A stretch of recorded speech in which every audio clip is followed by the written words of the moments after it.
All right, top 5 time. And today we're mixing two of my favorite things, television and sports. Let's do top 5 sports TV shows. Oh, sometimes they're terrible. Sometimes they're cheesy. Sometimes they're just cheesy enough to be entertaining. Sometimes they're too real. Y'all remember Playmakers from ESPN? They hadn't had a scripted show since then. NFL shut that down quick. But every now and then they get it just right, giving us a must-watch TV show sprinkled in with just the right amount of sports. Now, while TV and sports go way back, most early sports TV was like a variety show with like a cool sports feed sprinkled in. And oddly enough, the first TV shows about sports were about the rodeo. In the 60s, they had shows like Wide Country and Stony Brook, where they just highlighted bull riders, I guess. I don't know. So without further ado, let's get into our countdown. Let's get those honorable mentions out of the way first. First up, we got Coach. 9 seasons with fictional football coach Hayden Fox at a fake university. Go Screaming Eagles, am I right?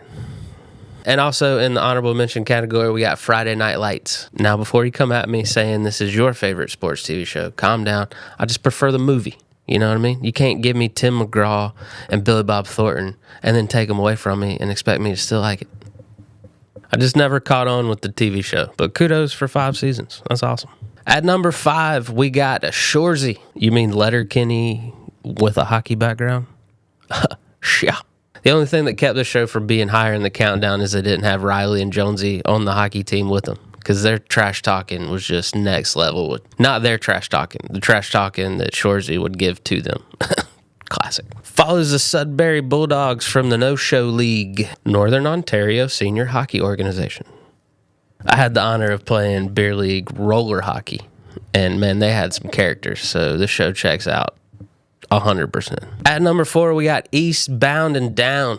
Jody Hill plus Danny McBride just equals gold. Of course, you know I love the Wilmington, Myrtle Beach backgrounds of the show in the first place. It just nailed it. We always wondered what a washed-up former kind of terrible, real terrible person after baseball's life would be like, and we got it. Think John Rocker, you know?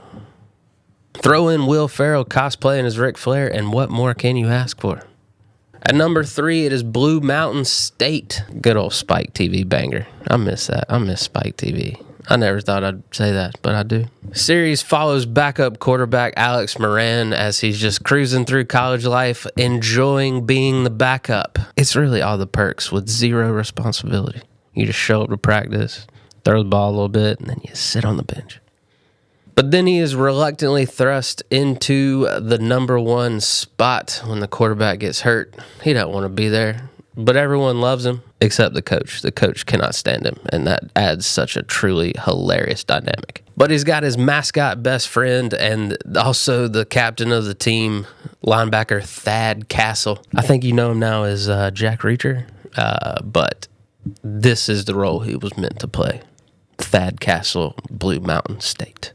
Number 2, we got The League in the middle of a rewatch, and it's just as good as it's ever been. They're truly terrible people. Like, I love a show where you don't pull for anybody. You just get to laugh and sit back and enjoy the truly terrible things that happen to truly terrible people. Which is funny because it's a character-based show, because how else would you get 7 seasons out of a fantasy football league?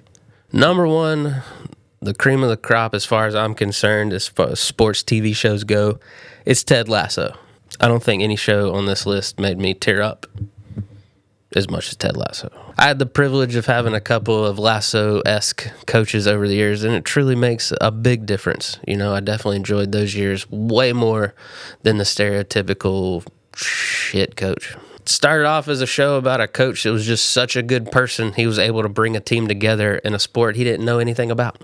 Then the second season comes around, and there's more depth around the characters. You're pulling for more people. You're actually kind of worried about Ted because he kind of takes an emotional backseat as far as main characters go. And then that third season rolls around, and you're just crying your eyes out at every episode. Sometimes in a good way, sometimes in a sad way, but mostly good ways.